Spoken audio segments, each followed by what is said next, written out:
Ka mundësi që t'ja huqin dy palës? Po ka mundësi, për paragjykoj. Po tash na gjithmonë flasim në bazë këtyre senave, domethënë këtyre rezultateve që i kemi. Po tash me pas dola Shalë si shumë të i folë për zgjedhjet presidentit pa pas nevojë për... Cila e Shalë, se dhe kjo ka pas një projekcion? 60% të ke. Shalë është e vërtet? 63 më ka Nuk është e vërtet, as pak. Unë kam thonë që... Po 63, ani 60. Hajde Shalë, hajde befasona As pak e vërtet, unë kam thonë që pres 45% dhe 61%.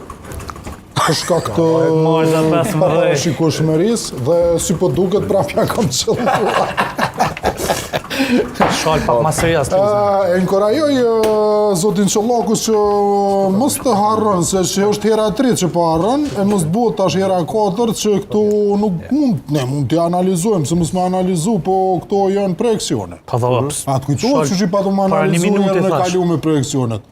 42% i ka pas vetë ndusha. Jo, nuk është e vërtet. Ne lëm 42%, këja nën deputet, më kujtohet që dojnë akon. Jo, 42 si ka pas. I qëtëm deputet në krejt. Leroni si ka pas. Pi studios vishin që qëtëm deputet, ata ja nisën me votu, betu në krejt. Mësu gotni që tash fillon votimi. Shalë në deshtë, nuk është pjesën e dytë të debatit me thirë.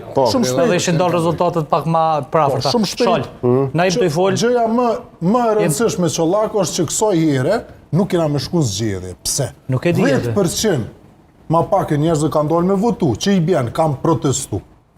Dhe partit e kanë marrë mesazhin që mos bëni ajgare më me neve. Mos bëni ajgare më me neve.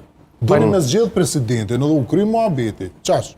Që kjo është lajmi më i mirë i ditës. Kalojmë pak tek zotri Demhasa, i cili më duket kështu më i buzëqeshur, ja, shikoja këtë buzëqeshje kushtrim.